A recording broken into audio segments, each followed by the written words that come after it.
Whistleblower Radio, Project Camelot, and very happy to be here. Very excited because I have Jay Weidner as my guest this evening, and he is always a very fabulous guest and very interesting man to talk to. Jay, are you there? I am. Very nice to hear your voice. So what I'd like to do, just to start off with, is kind of have you give an overview of your background and so on. For those that don't know who you are, and I know that's hard to believe because because a lot of people really do know who you are and know of all your books and so on. But at this moment, you've got a book out called 2012, The Topology of Time, and I'd love to discuss that with you. Thank you for having me on your show, first off. Well, let's see. I started out as a more or less an atheist and a person who believed that science would unveil everything. I was a journalist, and I came upon a book called Mystery of the Cathedrals by a man named Fulcanelli, and I thought the book was going to be about architecture. I was always been an architecture fan, so I bought the book at a garage sale. I took it home, and I started reading it, and instead of it being a book about the architectural Gothic cathedrals, this book was saying that the Gothic cathedrals, which were built in Europe, particularly in France, were actually built by a secret group of alchemists, and that the secrets of alchemy were inscribed on the walls of Gothic cathedrals. And this just struck me as completely ludicrous. And but what bothered me about the whole thing was the guy who was writing this, Fulcanelli, was a really smart guy, and there was no doubt that he was not a dummy, and there was no doubt this wasn't a hoax. And so that was incongruous to me at the time, 26 years ago. So I began to read the book and try to decipher everything that was in it and to actually debunk it. And as I got into the book, I realized that the whole book was a trick written by someone very smart to seduce you into an initiation into a different way of looking at the world. And so by the time I got done reading and rereading the book about 15 or 20 times, I had changed from what I was, which is a kind of a modern pro-science journalist, to a person who believed in deeply spiritual concepts and an alternative history, and that science itself was wrong. And that was exactly the whole point of the book, and I'm sure I'm not the only one that had that happen to. But in reading the book, I came across a chapter at the end of this book on a cross in the south of France, in a little churchyard called Cross of Henday. And this Cross of Henday, according to Fulcanelli, describes the events that are going to lead up to the end of our age. And so that really intrigued me, and I spent 15 years deciphering the Cross of Henday, and it came out in my first two books, A Monument to the End of Time and Alchemy, and the Mysteries of the Great Cross of Henday with Vincent Bridges. And that's got me going into various other areas of research, including the Gnostic myths of the archons and uncovering a lot of the things that are going on in the solar system, because they're all related to this idea that there's an advanced group of people who live here on the planet with us, and they intermingle with us, and these are the people who have left behind these books like Fulcanelli and The Secrets of Alchemy, and are the ones who are behind the funding of the Gothic cathedrals, and they're very advanced, and so advanced that it's actually shocking.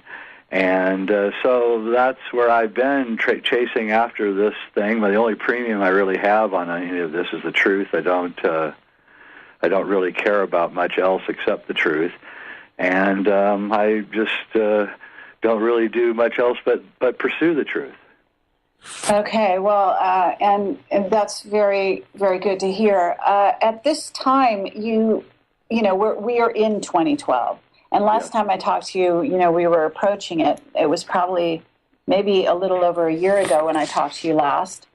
And so I'm really curious if your point of view has changed towards the future in any way.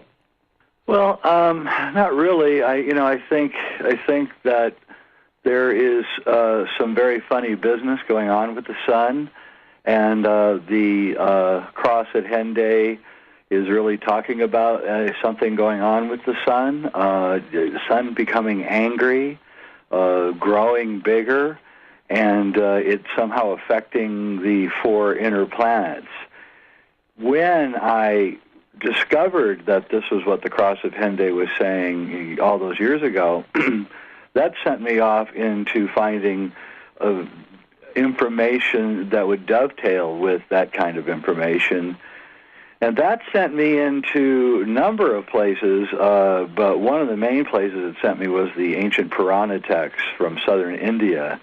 And they describe the events pretty close to what the cross of Henday is describing, as some kind of cyclic thing that goes on with the sun, in which it causes it to blow off a layer of plasma or something. Maybe I'm not quite sure. I don't think anyone is sure, except that it happens.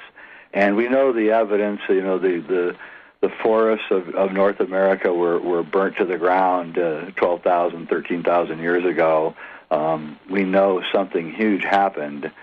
And these Purana texts are so interesting because they kind of accept that this cyclic disaster is just a normal thing, and it's the story of how the human race kind of gets around the recurrent cyclic disaster, and which has to do with the sun.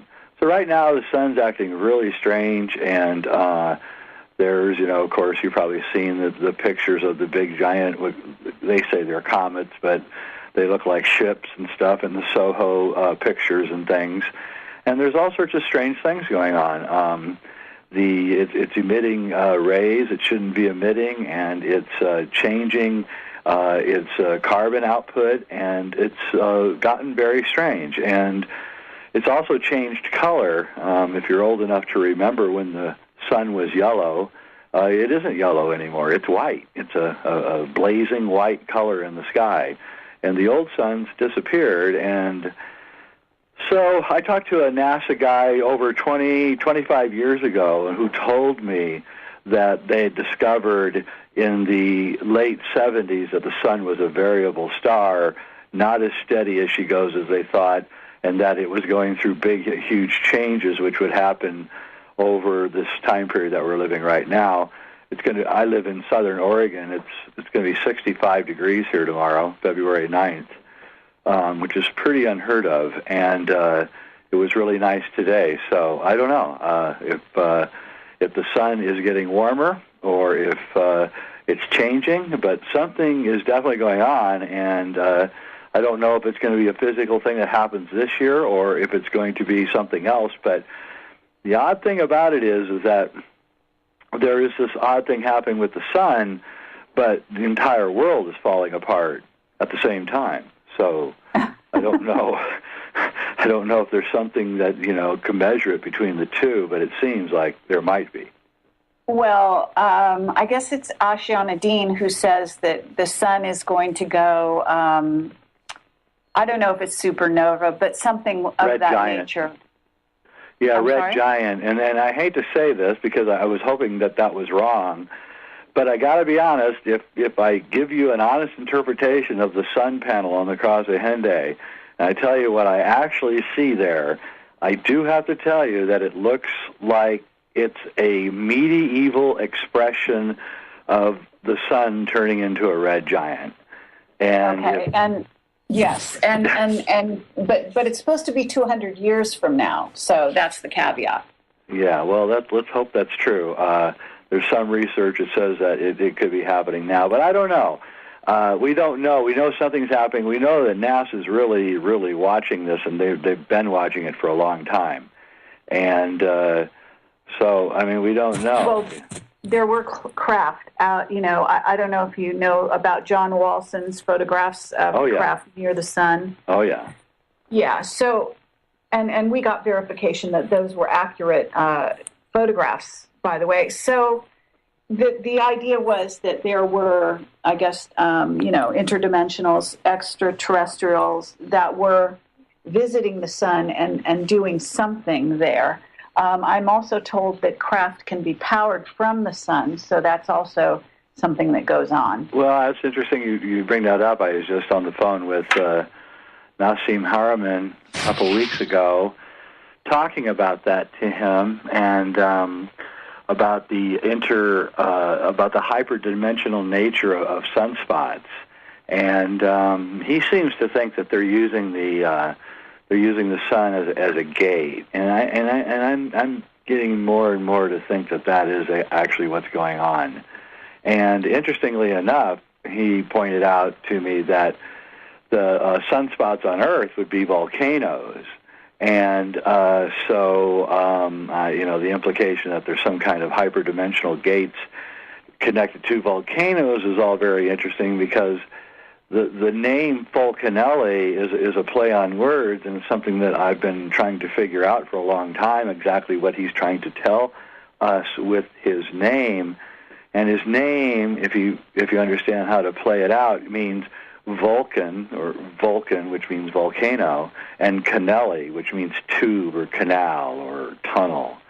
And so I was struck by the fact that Nassim thought that volcanoes may be able, because of their nature, the highly crystallized surface of the molten surface of volcanic tubes, would cause a vorticular electromagnetic vortex to be created by the circular nature of the tube itself. And so there is some reason to believe that this could be true. And this would explain also all the high weirdness that is around volcanoes, not just UFO activities, but strange animals that are seen, and beings, say, around Mount Shasta. So it's very, very interesting. And I think that is very interesting. In a sense, there's sort of a toroidal quality, or to the shape of them, and then also the idea that they could be a portal into other worlds. That is a very interesting idea. It is, and the thing what's interesting about it is that if you go through books of high weirdness, and you Google, it's one of my favorite things to do on a nice sunny day, is lay in my hammock and just read books on high weirdness. And if you Google the places where these high weirdness things happen, and you just type in, say, the place, Hopkinsville, Kentucky, where the Hopkinsville ghouls attacked a family in the 50s. And then you just type in Hopkinsville, Kentucky, and then type in cavern or cave next to it. And then and Google it, and you'll find that almost every weird thing that happens near some kind of area that is known for its underground activity. And people say, oh, it's leading to the underground, the hollow earth, and all that, and I don't know about any of that, because I think Nassim's really onto it. I think it's actually more likely that these are hyperdimensional gateways, and things get caught and trapped and lost in them. And some groups know how to control them and know how to go in and out of them. And then that would explain a lot of the really strange weirdness of meeting strange people near Mount Shasta, who claim to be from other dimensions and all that. It's not so crazy. There's something to it, and maybe also why they're quickly closing up all these openings, and it's getting more and more difficult to get into lava tubes everywhere across the world right now. But what are you saying? You're saying it's hard to get close to what? Well, I'm probably making it worse by talking about it openly, but if in the old days, as an old spelunker, I used to be able to just get into caves easily in the United States, for instance, but also in Peru and in Mexico, and it's getting harder and harder to do that. Okay, we'll be right back with Jay Weidner. Thanks, Jay.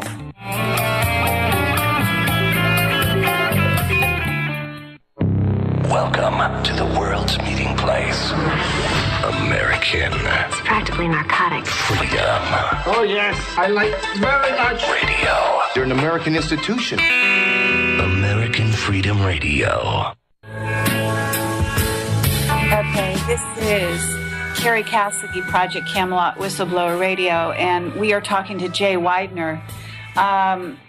Just before the break, where were we?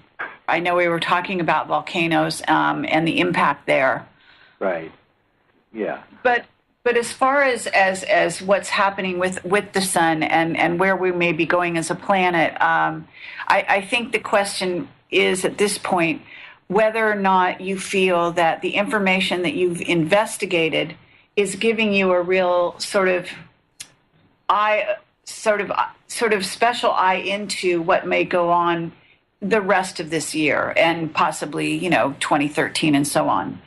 Is that why you wrote the newest book that you've got on your site, or the article Topology of Time is really about how time works in a higher dimensional space, and I was trying to show the relationship between between time and space, and how as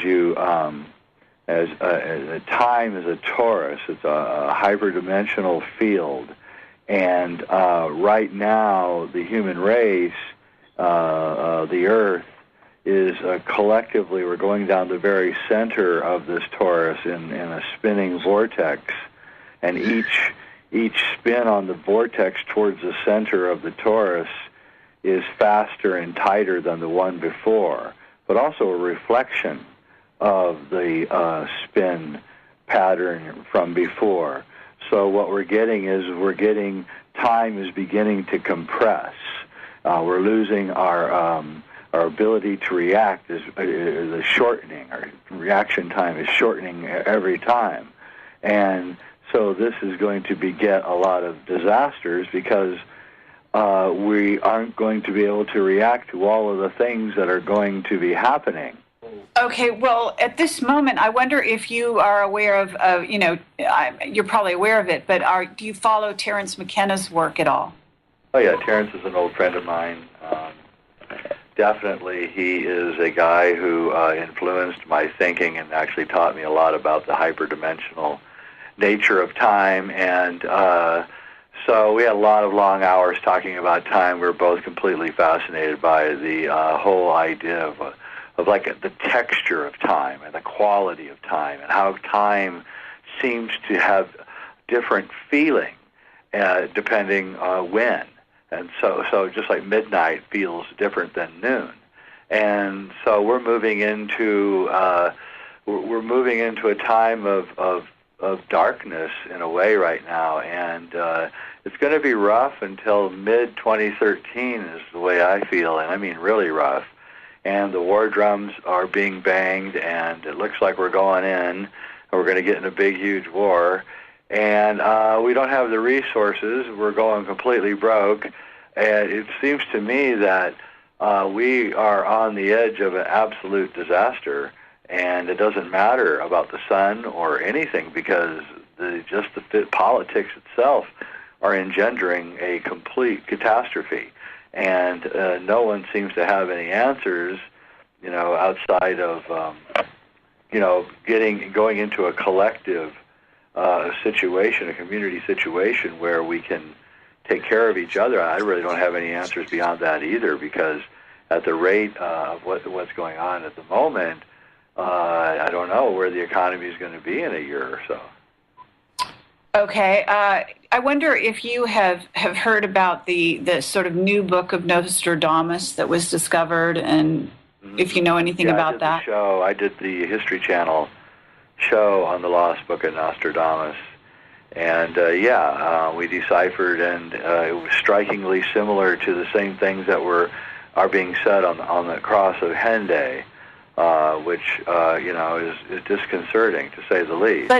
But I've been reading that, and I'm just struck by how sort of it seems like it's another timeline. It doesn't. Maybe it's me, but I'm not seeing these events unfold. Maybe it's still coming up, but this is February of 2012, So I'm just wondering, do you see these things? I mean, there's a lot of talk in that book of the Antichrist, Right. for example. Yeah.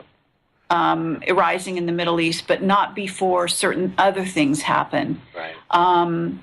I mean, we are seeing certainly nuclear power plants start to degrade and be affected by what I would say is, in some cases, probably underground volcanism.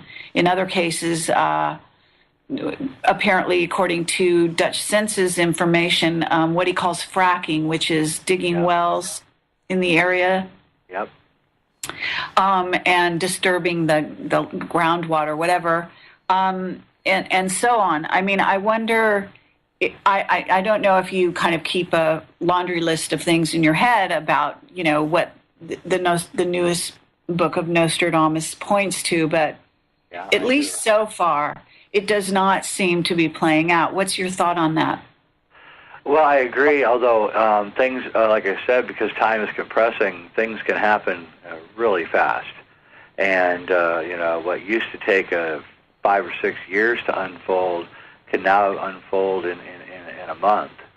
So True. I think things can go really fast and get really strange.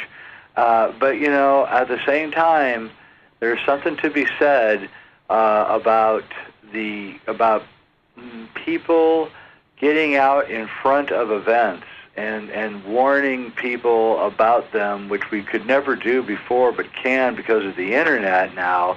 And it may be that we are stopping events from happening, or at least slowing them down. In other words, if a lot of people hadn't gotten riled up after 9/11 and began putting out all the conspiracy theories, whether they were right or wrong or indifferent, doesn't really matter. They just sensed that there was something wrong, and so they began getting outraged and writing things. If that hadn't happened, we would probably be further into a kind of dictatorship now. But because there was this uprising, mostly via the internet, I think it made the people in charge kind of step back a little and wonder if they shouldn't, be careful with what they're doing, because the people shouldn't have figured it out as fast as they did. And I think that I know that they're really worried about the internet waking us up all too fast, and so that's one of the reasons why they have to do this Iran war thing.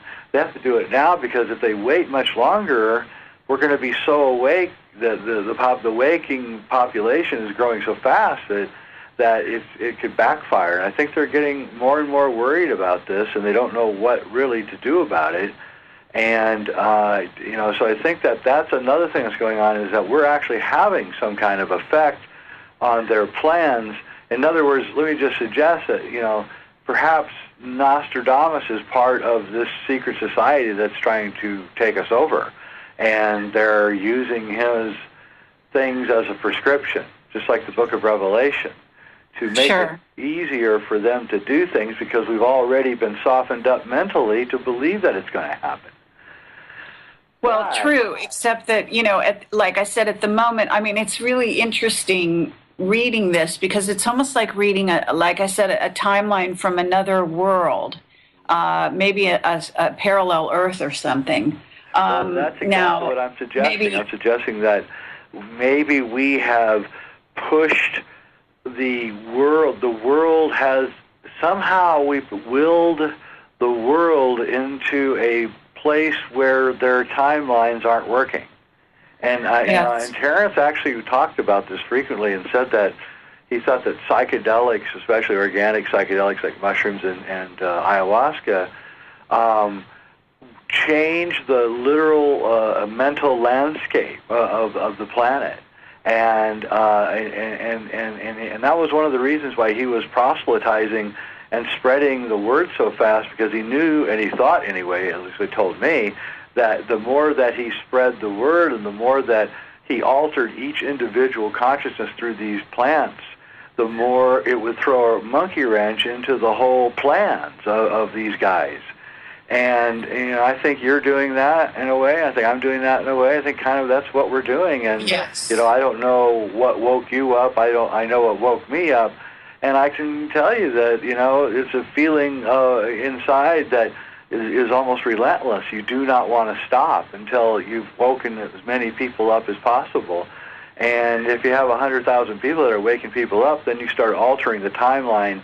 And so, yeah, I think I get that same feeling from the Nostradamus. Like it's almost like we have culturally evolved beyond and spiritually evolved beyond the point where some of those things may not happen, and maybe even the Cross of Henday won't happen. Maybe none of it will.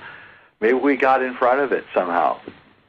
Yeah, it's very interesting. I have a recent whistleblower who's talking about timeline convergence, which is something that Dan Burish was talking about many years ago, and other people have talked about a convergence of the timelines happening in or around 2012, the end of 2012, depending on how you view it. What that means, it's one thing to talk about a convergence, it's another thing to see it play out around you. And that's where it becomes very interesting. There's also the thought that, because there could be multiple timelines, if they are converging and becoming one, then although we may see some of these events from long distance or see their potentiality, if they don't happen to us, maybe they don't happen, and in a sense, and then people are living, in their own sort of more of their own kind of worlds together in small groups that may experience specific, maybe even just a timeline for that group. I know it sounds wild. No, not at all, actually. It just is occurring to me that maybe in some ways there's also this idea there that perhaps our molecules are actually separating and there's more space between them. I don't know if you've heard this idea, but there's an Indian. He's not really a guru, but he, is a quasi-guru, actually was thrown in jail. But he was talking about the space between the molecules, and that when you're meditating, you may get a sense that you're lighter, and that things aren't hanging together like they used to. In other words, you may make a plan. The plan doesn't really solidify unless you're completely behind it. Whereas before in the past, potential things coming together would tend to kind of drag along in some kind of, half-built fashion, if you know what I mean. I do. And this time we have things like holding grudges they go by the wayside much faster. I don't know if you've experienced any of this. And relationships. I mean, I know people have told me they'll be breaking of a relationship and they'll say, it's completely different. 5 years ago this would have killed me, right? But now it's friendly and it's nice and it's not angry. Yeah. And I thought, I'm seeing that a lot and that that's all about. I have an article up on my site called Childhood's End: The Agony of Our Collective Puberty, and my theory on that is that we are all waking up because of the internet, and we're going through a 3-stage process. The first stage is the gathering of information.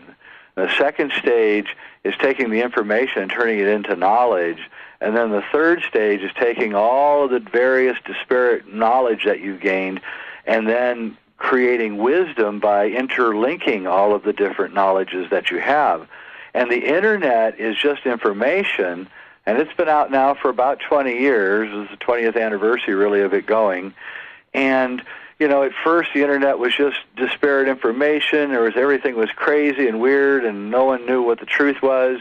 But then people began sorting things out, and we're actually in the knowledge phase now where we're actually beginning to get some knowledge out of this thing. But what's really going on is that wisdom is going to start happening on a collective level across the entire world all at once, which has never happened before. And what we're doing is we're slowly etching our way towards an understanding of this world. That's why shows like what you're doing, which are really pushing the edge of the perimeter out to the very, very furthest edges of the wilderness, that's just so very useful, because the further that we push that perimeter and keep pushing it, the more that we kind of are creating a new reality, which is overwhelming the old reality.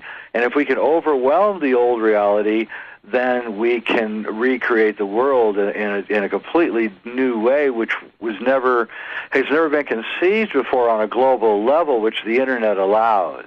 And so it's going to be really painful, because all these religions are going to go, and institutions are all going to go, and everything's going to go, and it's going to go soon. We're going to go to commercial. We'll be right back.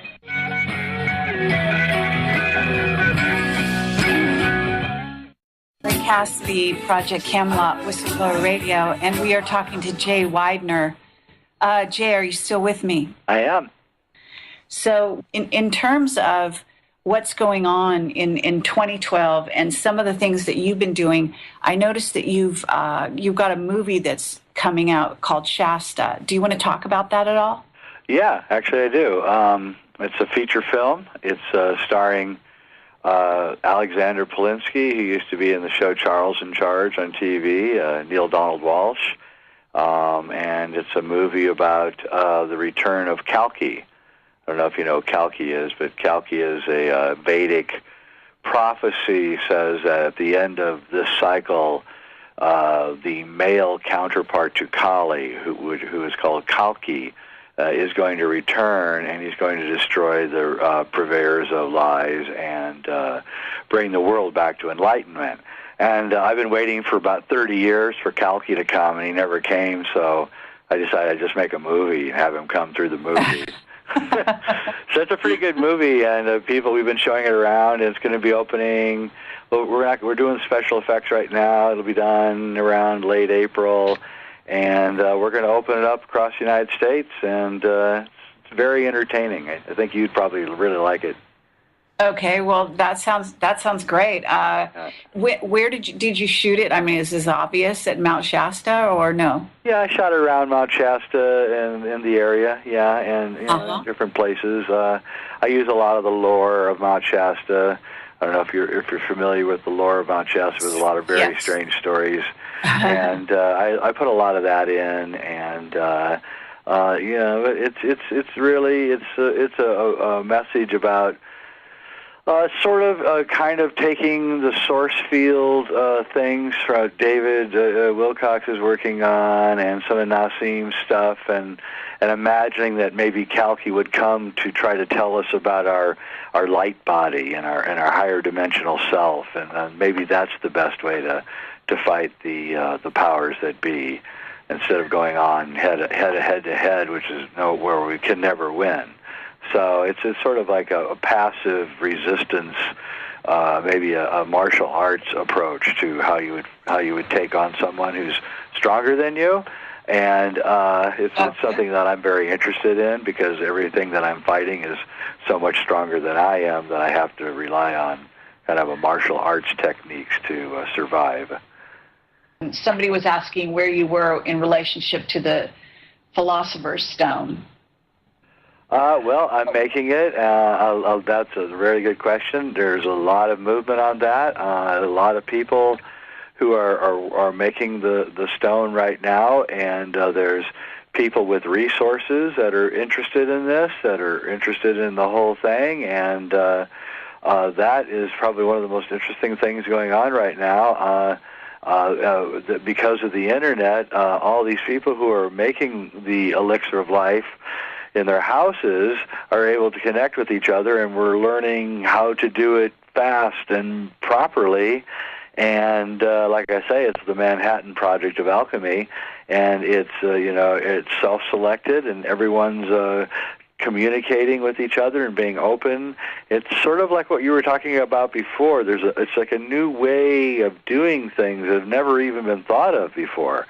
And so whereas before alchemists were afraid that their neighbors would find out what they were doing, now it's all out in the open. Instead of being afraid and behind the walls and worried about an inquisition, we're just coming out and talking about it openly, and nothing has happened, even though there was a lot of trepidation when I first went public that this was going to get a lot of resistance from the powers that be. A part of me knew that actually it's just so blatant and out in the open that they aren't going to do anything about it. And now, from where I can figure with the sales of the equipment that you need, I believe there's at least 100,000 people that are doing the lab work right now. And that is the best news that's I could possibly bring to the planet. Well, can you describe what you would say is the Philosopher's Stone? Yeah, the Philosopher's Stone is ask yourself. The philosopher asks, the alchemist asks himself the question, how can I concentrate chi, or life energy, and then ingest it? And the answer is the Philosopher's Stone. And basically what it is, and I tell people to go either Google Book of Aquarius, or you can go to sacredmysteries.com and go to free stuff, and you can download the Book of Aquarius, and you can go to the Book of Aquarius forum, which is very useful. And it's free, and you can read the whole book. It's the best book ever written on alchemy. And basically, it answers that question. How do you take chi, or life energy, in a good karma way, and concentrate it, and then take it? And it's very, very, very possible. And what happens, according to the alchemist, is you reverse the aging process. And that's really all it is. It's nothing like, radically spiritual or anything. It's pretty much just a simple thing of nature and science. And how do you concentrate chi and take it? And this book tells you exactly how to do it. And as far as I can tell, and I have read almost every alchemy book ever written, and I have them in my library, this book is absolutely 100% straight up right. And I wish I had written it. Sorry? And I wish that I had written it. Oh, I see. I say that because I get about 5 emails a day from people who think that I wrote it. I see. And I didn't. Okay. I wish I had, but I didn't. Well, I wonder if you're aware of the breatharians that are kind of doing a lot of videos right now on the internet, and so this kind of seems to be catching on. Well, that's back to your separating of the molecules. You see, that is exactly right. The alchemists were known, the Taoist alchemists were known, they knew when they were that they had successfully completed it is when they could dance on top of water. And literally what they did, and I can explain this, is the increased chi changes the electromagnetic structure of the body and causes it to lighten up, literally, levity. You become lighter. And so that is one of the things that happens. And so breatharianism is entirely possible. In fact, according to alchemical lore, if you took a huge dose of the chi-filled stone, you wouldn't really eat or have a need to eat or drink pretty much again if you took a large enough dose. And we know people like Count Saint Germain were never seen eating. They would always have a glass of water, and they were never seen eating, and the same with Paracelsus. And so we know that there's alchemists in the past, people associate with alchemy, and they didn't eat. So I believe that the breatharians are on the right path, but I think that you have to find a way to get that super amount of chi into you, and that is only through alchemy. And here's the great thing about this, Kerry, is that some greedy capitalist is going to get onto this, and then they're going to start producing it. And there's just no reason in the world why it can't be mass-produced.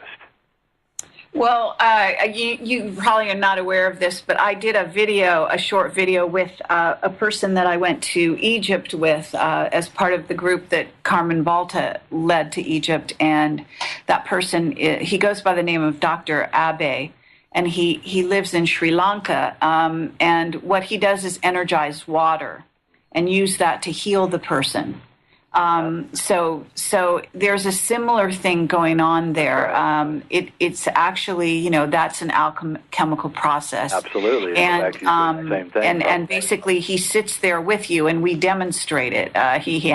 He charges the water with his chi, and I drink it, and basically that heals anything that happens to be wrong with the person at the time or whatever.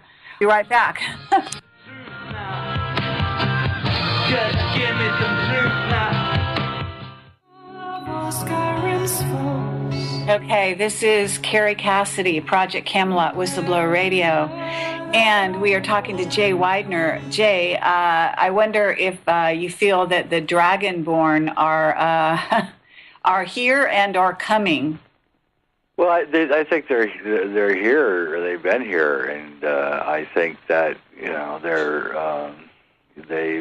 they're the ones that are behind a lot of almost all the things that are the bad things that are going on right now. And I think that I think that they're at the heart of almost all of the problems that are going on, and I don't know how to extract them from us. And so I don't know. I call them the archons, and they're insidious, and they've worked themselves into everything. And I don't know. I really don't. And I think it's the hardest problem that we face as a race right now, is to how to free ourselves from these creatures. Someone is asking, why did Stanley Kubrick put an Apollo 11 sweater on Danny in The Shining? Well, that's because The Shining is actually Stanley was faking the making of a Stephen King novel so that he could tell the real story, which is that he was the one who developed the technology via making 2001: A Space Odyssey for the faking of the Apollo landings. And I'm glad you asked that, because part 2 of my Kubrick's Odyssey, Beyond the Infinite, is coming out right now and will be out within a week or two. So if you go to Sacred Mysteries, I don't think you can order it yet, but if you keep watching, within 2 or 3 days you'll be able to get the film. And my first film in the series, Kubrick Odyssey 1, Kubrick and Apollo, goes into the whole way that Stanley Kubrick created front screen projection technology to allow the gigantic sets for the astronauts to bounce around in. And he was able to camouflage the shooting of the Apollo stuff by making 2001: A Space Odyssey. He had unlimited budget to shoot the Apollo stuff, and he used that to make an alchemical film, which is what 2001: A Space Odyssey is. And Stanley was one of the smartest guys that ever lived, and certainly the smartest guy that ever made a movie. And he was terrified of being discovered. That he was a torn man. He both wanted people to know that he had done the Apollo work, but at the same time he was terrified that they would kill his family. And that's why he lived on that big estate and had those big, huge 8-foot walls with barbed wire on them, and drove around with a shotgun looking for intruders. He wasn't worried about fans. He was worried about people in charge who may think he had talked too much. So he knew a lot more, and the Kubrick story is just about the most fascinating one I've ever been involved in. He was obsessed with Nazi hyperdimensional technology. He was hanging out with the Werner von Braun and Arthur C. Clarke, of course, and Fred Ordway and Carl Sagan and all the top guys at NASA, and they're all coming over to London from Houston to work with him on 2001 while they're doing the Apollo landings. And it's like, wait a minute, shouldn't you guys be working on the most incredible adventure of all time, going to the moon and back? Instead, you're hanging out with Kubrick in London. And the answers to that one are pretty obvious. That Stanley Kubrick faked it. I'm not saying they didn't go to the moon. I think they did go to the moon. I'm not saying that. I'm saying that they didn't show us what was really going on, and that's perfectly understandable. I'm really glad you're saying that. Yeah, no, I mean, because we have whistleblower testimony that we went to the moon, but it was with help, quote unquote. Oh yeah, they aren't going to tell you. That'd be taking a Model T on a round the world trip. There's just no way that they could take those things and have them do what they did. And everybody, the NASA people, they went to the moon far earlier than 1968. Anyway, they'd gone to the moon in the 50s. That's at least what I've been told. And Mars too.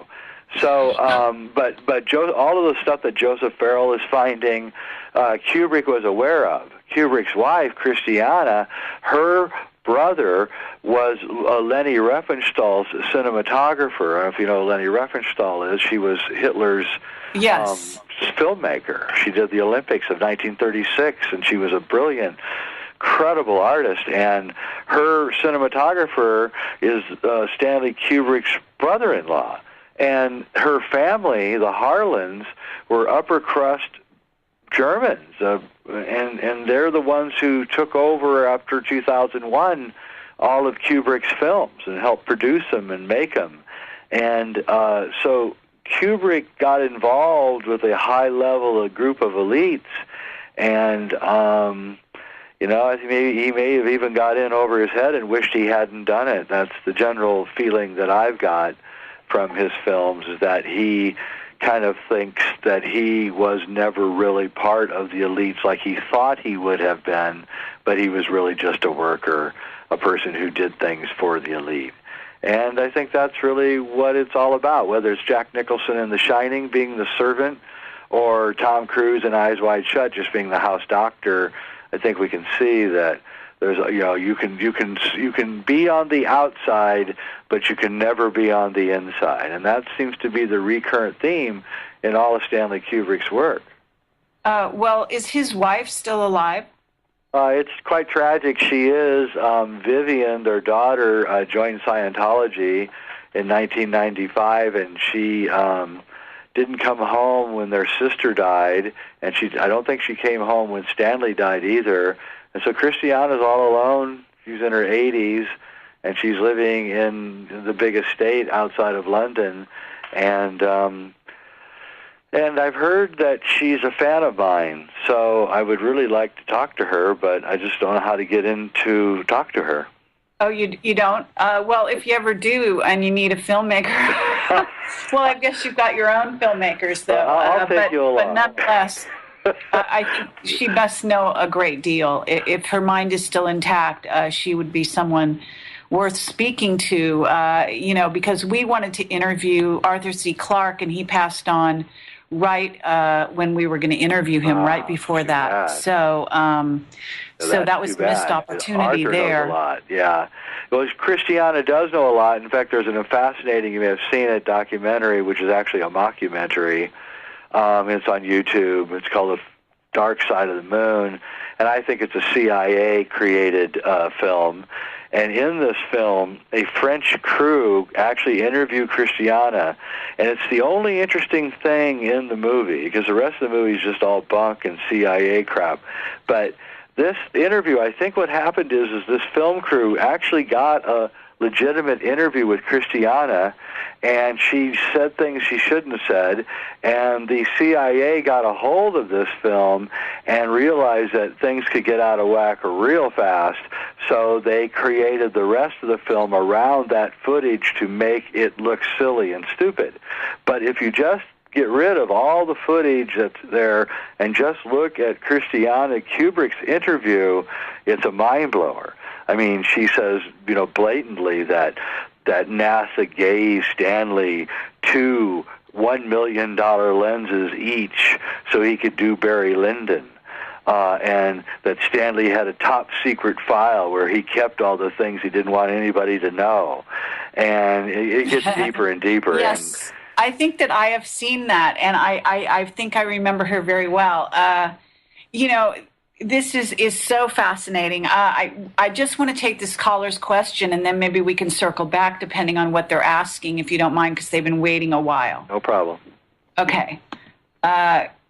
Hello, caller, area code 503. You're on the air with Jay Weidner and Kerry Cassidy. Hi, Kerry. Hi, Jay. My name's Julie. Hi, Julie. And this is a phone call, Jay. I'm calling. I'm up in Portland, and I know you would like to appreciate. I have an urban farm here. It's been 5 years now, and I know you talk about urban farms a lot. So, but I wanted to tell you and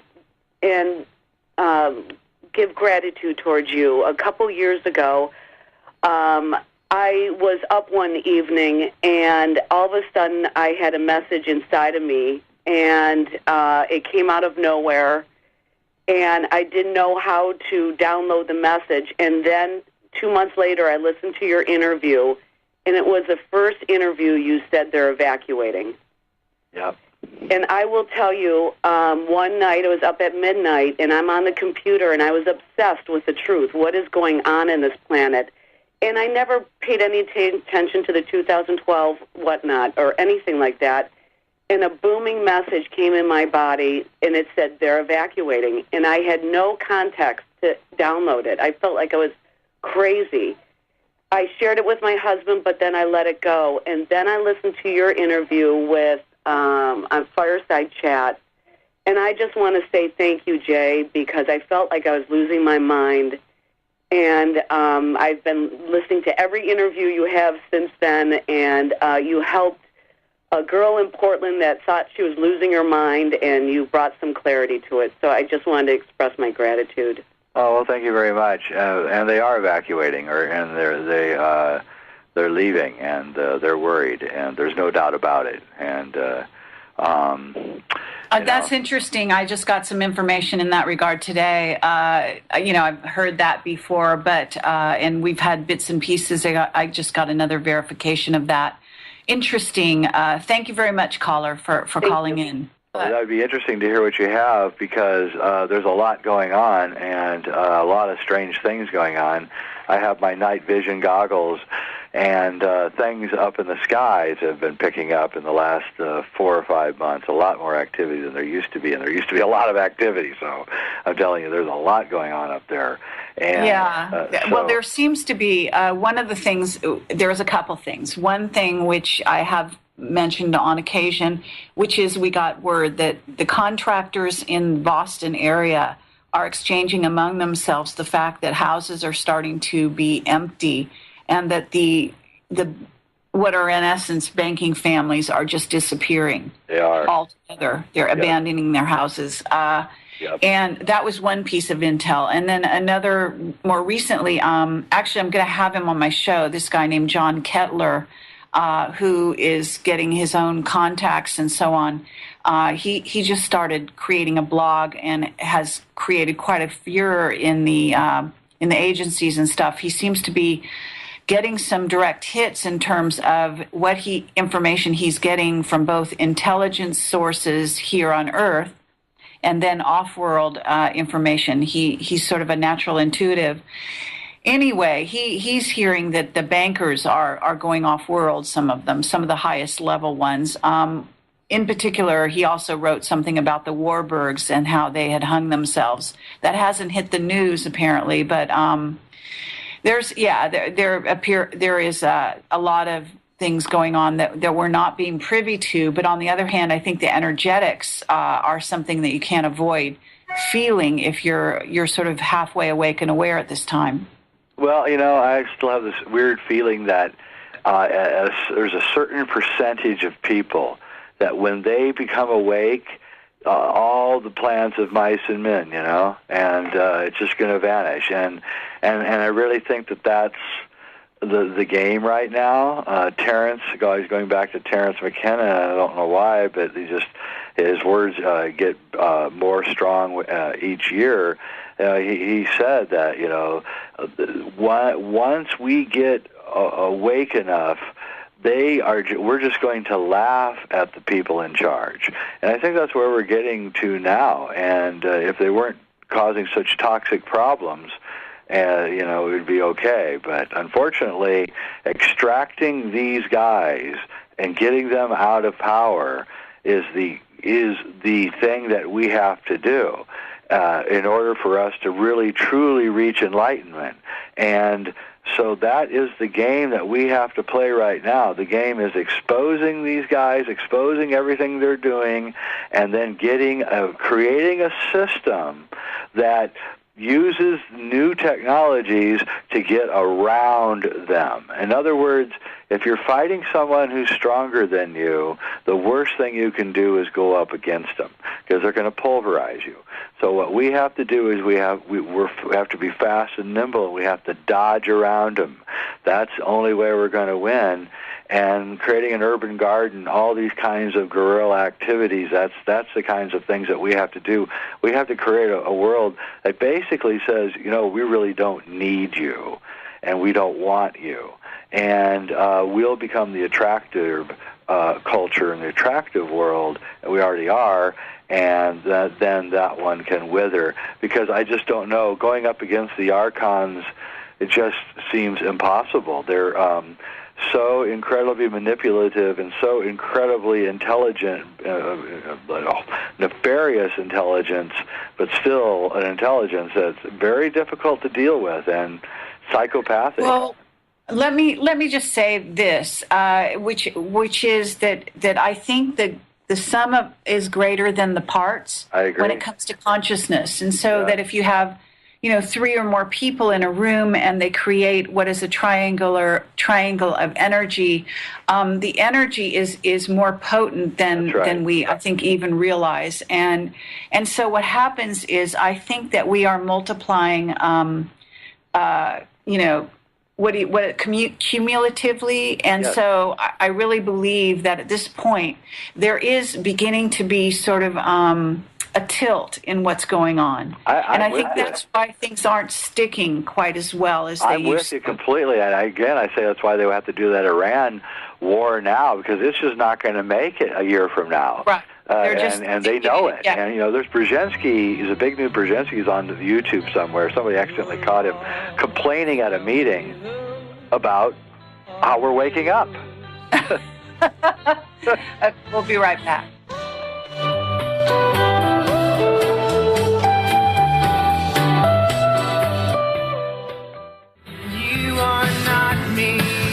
This is Kerry Cassidy, Project Camelot Whistleblower Radio, and we are talking to Jay Weidner, covering all sorts of bases here.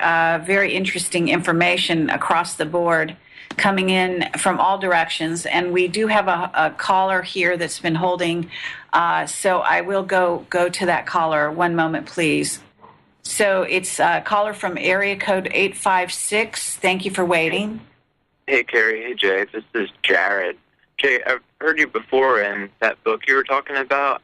I got it, and I was reading it, and to me, it seems like you make a hermetic, small, micro Earth or something, and make cycles and speed up what nature would do naturally. Is that kind of the idea, or? Yeah, it's basically nature makes chi. That it makes it in food. That's why you eat food, and in water and drinks and things, and you need chi to live. So then the question becomes, okay, well then how can I, say get 40,000 the chi that's in 40,000 apples, let's say, or something, and that would of course take a long time. So you have to find ways to speed up natural processes, and the key is, it's just like with raw food, you don't want to heat your food above about 165 degrees because you'll kill all the chi in the food. And so the same thing is true with the alchemy. You don't want to heat your liquids more than about 160, 165 degrees, so you can keep the chi, and it's a slow evaporation. And so that's how that works, and it's really very, very interesting. I was wondering, too, about the Anunnaki. If they came to Earth for gold, if that is all true, then why wouldn't... Well, if that was true, and the Philosopher's Stone could make gold, why wouldn't they... I would think with their high technology, they would have That's a great question. I really like that question. Well, I'm not, Zachariah Sitchin is dead, and I don't want to besmirch his good name, but he's just flat out wrong in the interpretation of those tablets. They didn't come here to mine gold because they need it for their atmosphere and all that. They came here because you realize that once you have gold and you have the Philosopher's Stone, you can propagate gold. So if you have an ounce of gold, you can propagate it and make 10 ounces. And so, but you still need gold, right? You understand that. You still need gold to make it work. So that's what they were mining the gold for, was to make their high alchemy. And they were using it not for their atmosphere. They're doing it for what Kerry was saying earlier. It's really the separation of the molecules. It creates a space in the molecules. It literally makes you lighter. It literally makes your step lighter. And that, of course, increases your ability to live longer because you're putting less stress on the system. That makes sense. What Jesus said, it was recorded that he wasn't eating, and they said, "Why don't you eat?" And he said, "I have food that you know not of." And walking on water. That's exactly right. And the whole thing is actually the story of alchemy. You have to look at it in the right way.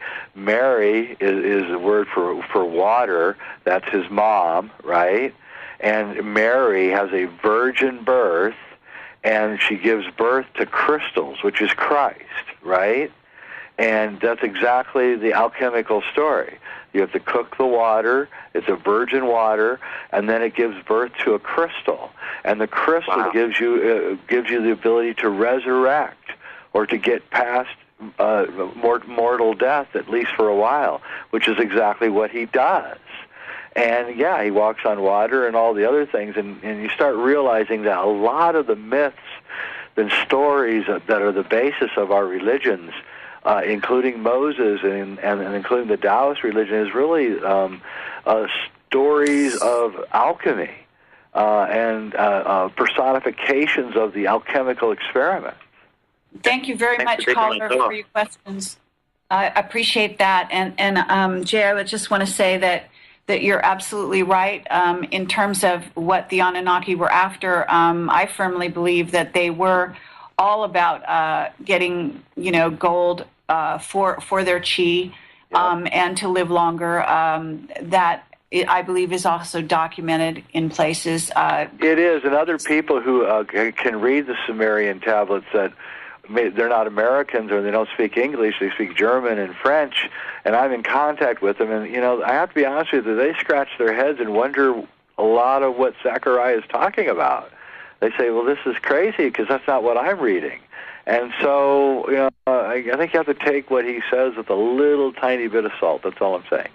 Still right. A good researcher. I think he's a very good investigator, but I think that there may be some twists, and it also may be that there is said that he could have been hiding some things for one thing to stay alive, as these people have to do. Well, that's exactly right. Let's not forget the very first thing that was plundered when we invaded Iraq was the museum with all the tablets. So. Yeah, there's things in there that do not. Well, my understanding, of course, is that there was a very distinct Stargate there in Iraq, and it's part of the reason we invaded to begin with, which is an Anunnaki Stargate. Apparently. And by the way, there's one in Afghanistan too, and there's one in Iran. Makes sense. Also, the idea being that there is, according to our whistleblower testimony now, gold being taken off the planet constantly by the Anunnaki at this time. So they continue to plunder the earth. We have, there is more gold having been discovered. Recently, we had someone on one of my shows talking about it's not quite this plentiful, but there's as much gold on Earth or in the earth as grains of sand. It is much more plentiful than people realize. That's right. And this is a real key, the whole nature of gold and what it's all about, and how it leads to a higher consciousness, etc. That's right, So and that's why I was so excited about the Book of Aquarius, because it tells us exactly how that happens. And again, this actually goes back to how this all started with the volcanoes, because it's the crystalline surface that causes the hyperdimensional reactions, and this is very similar to how gold works, and especially gold in water, which is really the key. And it's about coherence, electromagnetic coherence. When your light body or when your electromagnetic field is in coherence, that's when you're in health. That's when you do not age. It's when you reverse the aging process. I actually have a film coming out called The Alchemy Code about this.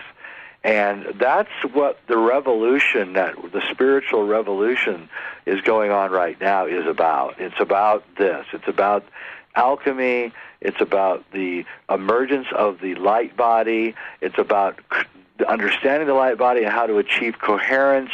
And with that, we will then bypass the healthcare system, the legal system, the food, the poisonous food, and it's really a transcendent way out of our problem. In other words, I think that's a great way to put it. I think it's a great way to think about it. Go right ahead. Well, it's like boiling water. You're in water, a pan of boiling water, and the water is boiling furiously, and there's nothing but chaos and hell. And then the water evaporates, and it escapes its situation by changing and transcending the situation.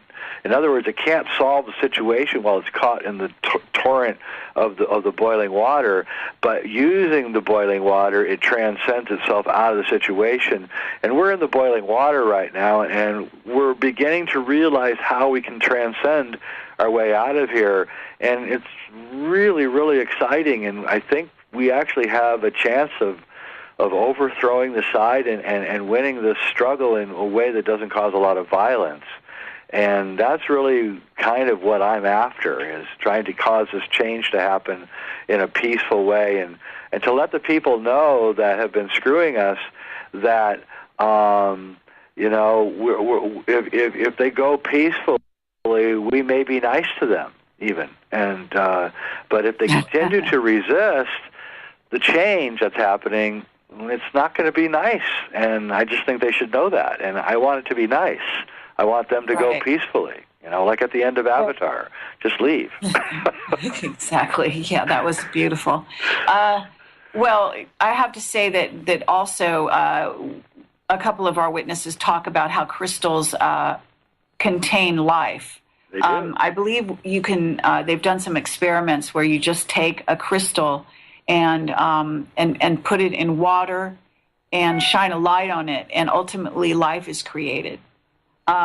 It's in other words, life comes from crystals. It's really amazing. It's the coherent electromagnetic vortex that surrounds the crystal. This is what gives life. It's the electrical universe. When you couple that with water, which has all of the necessary ingredients for the life to begin. Once you add that and into the electromagnetics, which of course is absorbed into the water, that's what life is. Life is spin, and when the spin stops, that's when death comes. And so everything is in spin. When you pick an apple off a tree, you can see the spin on the outside of the apple. If you look closely, you can see the spin lines, the torus lines. You can see them in an onion. Yes. You can see them in a watermelon. And when you pick it, you stop the coherence, and that causes that plant to now begin to go incoherent, and it rots and it dies. And so death is really, it's a necessary thing, but to die after 70 years is really unnecessary and tragic. And if we could live to be, as the ancients did, and as the alchemists promise, to be 400 or 500 years old, and you don't get out of college till you're 100, and you don't start having kids until you're 200, and you retire at 400, your life will be a lot different. And you're not going to be real interested in wars. and you're not going to be real interested in polluting your environment because you're going to be here for a long time. Right. And there'll be a change of consciousness which will happen, and that's why I say that the rediscovery of alchemy is the return of the golden age. No, it hasn't occurred yet, but the road has been turned towards it. And we're not only are we understanding things like alchemy all at the same time and talking about it like on these shows, but we're also understanding the things that you're uncovering, the manipulations and the underground bases and everything that's going on. And this is all working together in a confluence, and it's creating a whole new way of thinking that we haven't thought that yet, so I can't tell you what it is. We're not there yet, but we're getting there, and every day we're getting closer. And when we get there, it's going to be so different from the way we think now that I think we're suddenly going to start solving all of our problems in a very easy manner. I really think that. Well, the idea is that we, as light, become more of our light bodies. Creation becomes easier, and so that's one of the things they say is that we have the thinning of the veils. Is be careful what you think about because you may create it. And so we are creator gods. We're learning how to be creator gods.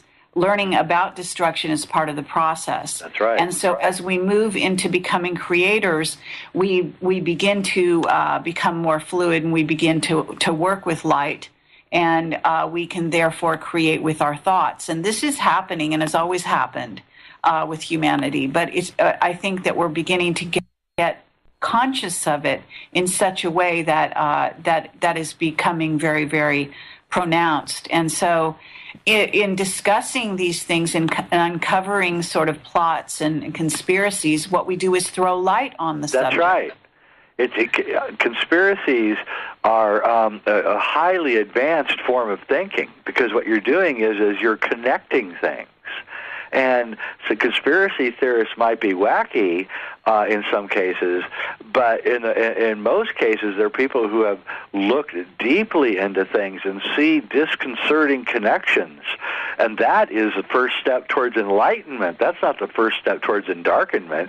And I think every enlightened being goes through a period where they are scared to death of the conspiracies that they start seeing. And I know I did. And but after a while, I'm fully cognizant of the conspiracy, and I truly believe it more now than I ever have that it exists. But I'm less and less afraid of it every day, and I don't even know if I have fear of it anymore, except that I may not have enough days left in my life to expose it thoroughly, which I really want to do. So. Yeah, and I don't think that they're going to stop us, Kerry. I really don't. I think that they try, but I don't think they can. I think there's too many of us now. Well, yes, and again, it's also the light will eventually win out, regardless of how this sort of theater or game that we're playing plays out at this time. I do think that you attract to you the kind of experience you want to have, having come to the earth for just that reason. And in so doing that we are sharing this experience and sharing it in the ways that we want to share it. We're going to a break here. We'll be right back with Jay Weidner.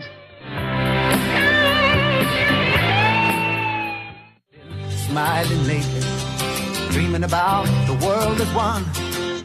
This is Kerry Cassidy, Project Camelot, Whistleblower Radio, and we're talking to Jay Weidner.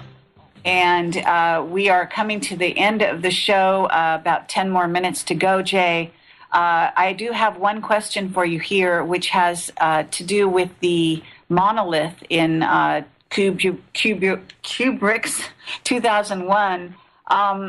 Someone here says that you have called it the Philosopher's Stone, the monolith itself. Is that true, or is that... That's right. The 2001: A Space Odyssey, and this is a large part of my next film, Beyond the Infinite, which is coming out next week. Basically, when he did the moon landings, he was given carte blanche to make any movie he wanted, and what he did was he made a movie essentially that evoked the great work of alchemy.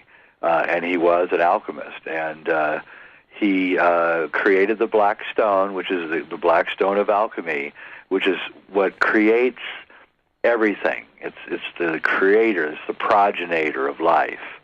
And the black stone, the monolith in 2001, gives the ape the gift of tool making through the discovery of using bones as a weapon, which becomes spaceships, and that ape was at the edge of extinction and was saved by the monolith. Then later, the human race discovers a monolith on the moon, and the human race is at the edge of extinction in 2001 because they're losing their soul and technology is taking over. And at the end of the movie, humanity is initiated into alchemy and cosmic consciousness by the black stone as the Bowman, the astronaut, passes through the stone and goes into the light show. And so the also in 2001 also evokes the entire 4 realms of the Kabbalah, or the Tree of Life. Quite astonishing. But there's a lot of other things. Every time that the monolith appears in 2001, there's a mystical alignment of a lunar or a solar eclipse happening every single time that the monolith appears. And this is done consciously by Kubrick he changed our consciousness. The baby boomer generation, really the first movie that we went to over and over was 2001: A Space Odyssey. Admittedly, we were going there on drugs and watching the light show, but what was going on was he was subliminally initiating our entire generation through the film. And it worked, and it was a grand gamble by Stanley, and he blew a lot of Pentagon money doing it. And my new film, Beyond the Infinite, goes into this in great detail. I'll send you a copy. I think you really wow. like it. Okay, well, that sounds fascinating. I wonder if we have a whistleblower who said the monolith does exist, that was actually based on a real monolith that exists on, I believe, Mars. The moon, Phobos. Yeah, there's a monolith on Phobos, and even Buzz Aldrin brought it up in an interview, and it is a dead ringer for it. And yes. Again, once you understand that the Germans had this technology, and they had already gone to Mars before he started making 2001. Oh yeah, so he already knew about all this. And he's hanging out with all the bigwigs that went to NASA, all the Nazi scientists. They're all hanging out with Arthur C. Clarke at his apartment in London. And I'm telling you, this just gets more and more incredible when you start getting into it. And you realize that they knew all this stuff, and there was a secret space program, and Kubrick's this little, this practically a kid. He's in his 30s, and he's hanging out with all these older guys, and they're all talking about, Mars and Saturn and the moon, and he's just bursting at the seams, and you can see it in 2001. Absolutely. Well, there's also the notion, that it symbolizes a door, of course, the doors of perception and so on. It's a gate, or a book. I don't know if you thought of it in those ways, but I have. There's someone in the chat going absolutely crazy, so I have to ask you these questions before we go off the air. Okay, someone wants to know the influence of the archons on our minds at this time. Is something prying them away, or are they losing control somehow?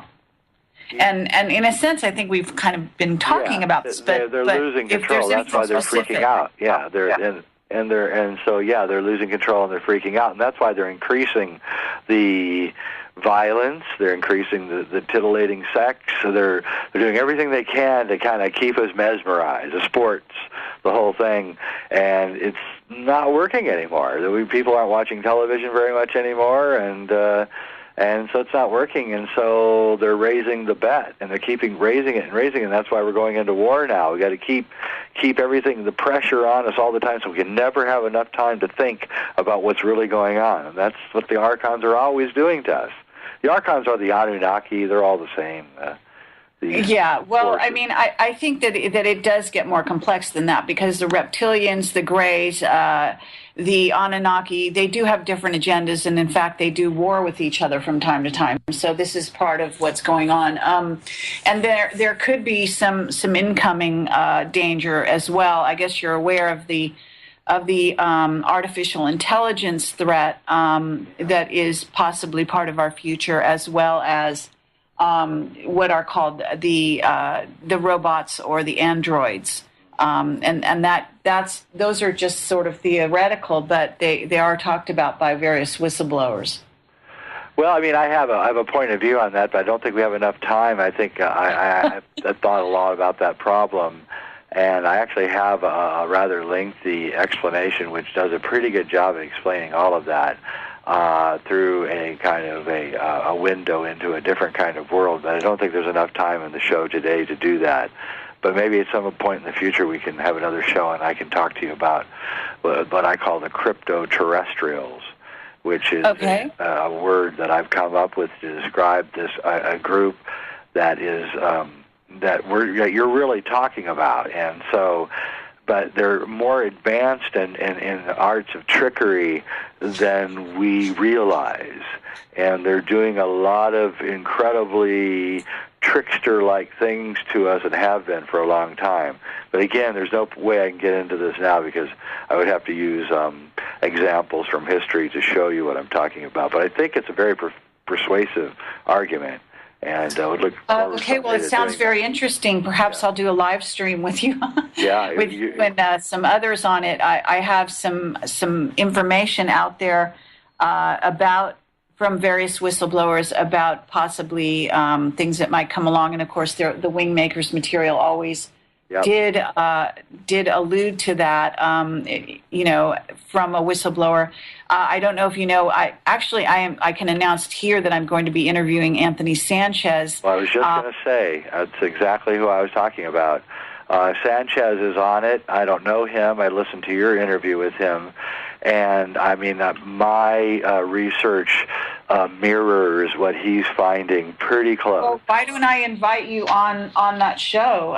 Because we're going to be, actually, I don't know if you're free, but it's going to be quite soon. I think we scheduled it for Friday, as a matter of fact, believe it or not. I haven't even put out the ad, to let people know about it, but I think it's going to be Friday, and I think we're looking at Friday night at 7:00 Pacific time for the beginning of it. Right. But we are going to be talking about the Skynet and the Lockheed Martin whistleblowers that basically they did one of the reasons they went on the run is because they did a study, and they discovered that there was a 30% chance that the AI nanotech satellites would turn against humans, and they became very concerned. Maybe that's why Cameron moved to New Zealand suddenly. Well, there's the different layers. The people that are on the outside are all moving away from the United States, but they're not on the total inside like Cameron, right? And then you have the insiders who seem to be evacuating completely. So it's all very weird and strange. But I would love to, participate in anything. I think Sanchez does first-rate research, and I'm glad he didn't die because I know how dangerous that work is. Oh, absolutely.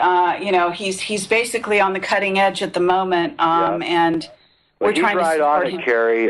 From what I know, and I know quite a bit, he's right at the edge, and I know why they probably wanted to knock him off. Everybody who gets close to this crypto-terrestrial thing dies, whether it's the guy that got killed, I forget his name now, I'm going to forget his name, Schneider, or the guy who actually wrote the book, Crypto-Terrestrial, Mactonus, who died in his sleep a couple days before the book got published.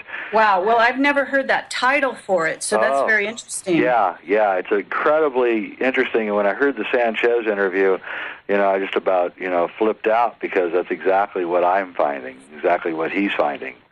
Okay, very, very good. Well, we had a very primary whistleblower tell us a lot of stuff in that regard as well. Yeah. So it coincided so strongly with our background research that when he came public, I had to find him. Okay, well, Jay Weidner, thank you so much. I hope you can join us on Friday. We'll try to arrange that. If not, maybe we can even reschedule. It's been a delight having you on the show. Thank you, Kerry. Why don't you give out your website? While the music's playing, they can still hear you. jweidner.com and sacredmysteries.com. So just go to those two sites for all my stuff. Wonderful, and you're welcome to have an ad on Camelot for your latest movies. I think people would be very interested. Great. I'll talk to you tomorrow or something about it. Okay, lovely. Okay, have a great night, everyone. Thank you. Thank you, Jay.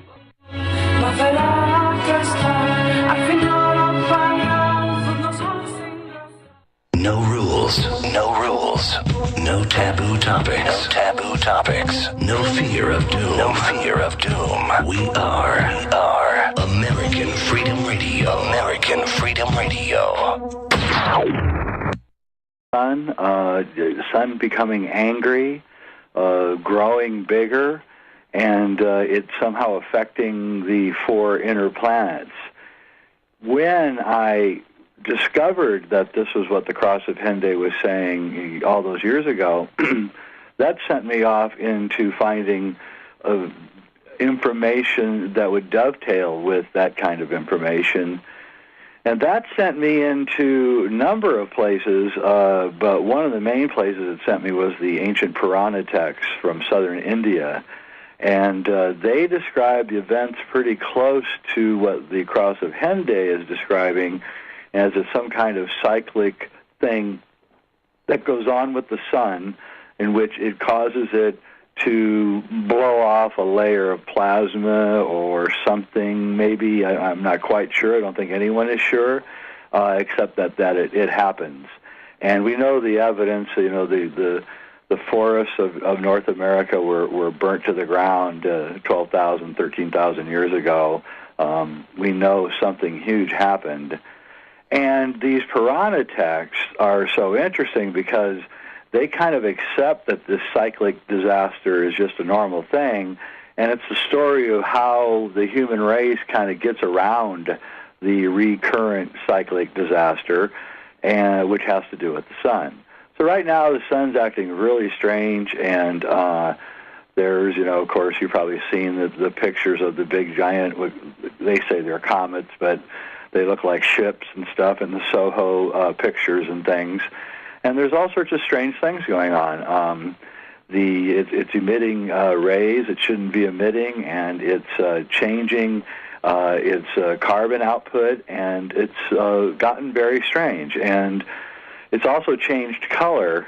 If you're old enough to remember when the sun was yellow, it isn't yellow anymore. It's white. It's a blazing white color in the sky. And the old sun's disappeared, and so I talked to a NASA guy over 25 years ago who told me that they had discovered in the late 70s that the sun was a variable star, not as steady as she goes as they thought, and that it was going through big, huge changes which would happen over this time period that we're living right now. I live in southern Oregon. It's going to be 65 degrees here tomorrow, February 9th, which is pretty unheard of. And it was really nice today. So I don't know if the sun is getting warmer or if it's changing, but something is definitely going on. And I don't know if it's going to be a physical thing that happens this year or if it's going to be something else. But the odd thing about it is that there is this odd thing happening with the sun, but the entire world is falling apart at the same time.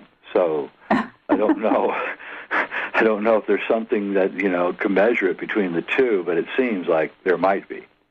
Well, I guess it's Ashiana Dean who says that the sun is going to go. I don't know if it's supernova, but something of red that giant nature. Yeah, I'm red sorry? giant. And then I hate to say this because I was hoping that was wrong, but I got to be honest, if I give you an honest interpretation of the sun panel on the Cross of Henday, And I tell you what I actually see there with the Vincent Bridges, and that's got me going into various other areas of research, including the Gnostic myths of the archons and uncovering a lot of the things that are going on in the solar system, because they're all related to this idea that there's an advanced group of people who live here on the planet with us, and they intermingle with us, and these are the people who have left behind these books like Fulcanelli and The Secrets of Alchemy, and are the ones who are behind the funding of the Gothic cathedrals, and they're very advanced, and so advanced that it's actually shocking.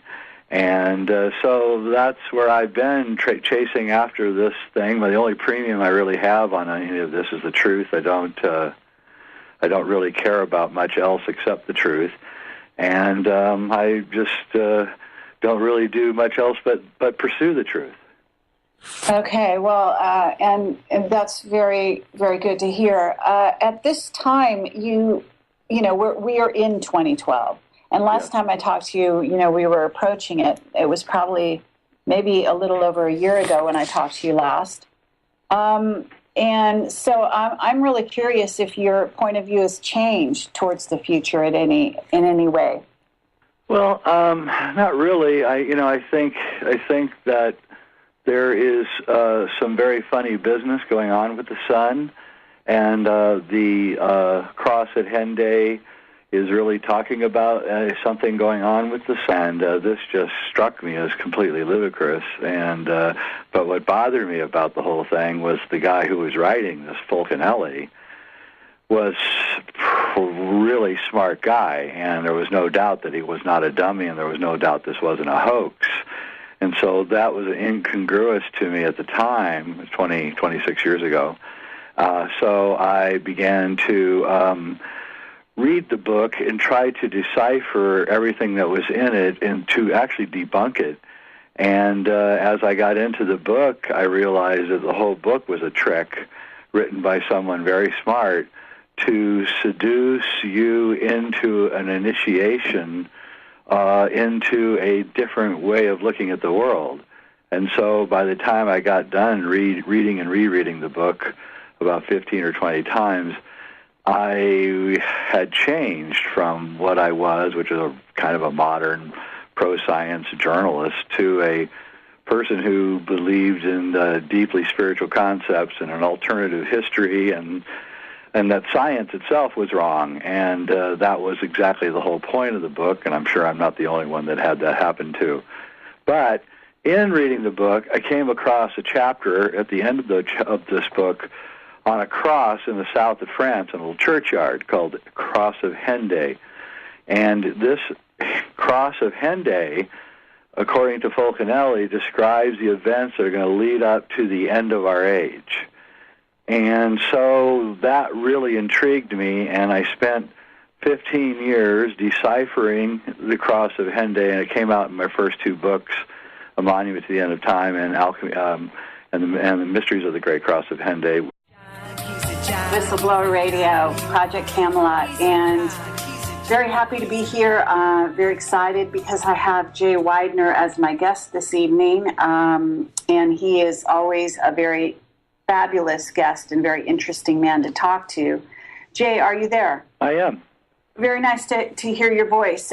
So what I'd like to do, just to start off with, is kind of have you give an overview of your background and so on, for those that don't know who you are. And I know that's hard to believe because because a lot of people really do know who you are and know of all your books and so on. But at this moment, you've got a book out called 2012, The Topology of Time, and I'd love to discuss that with you. Thank you for having me on your show, first off. Well, let's see. I started out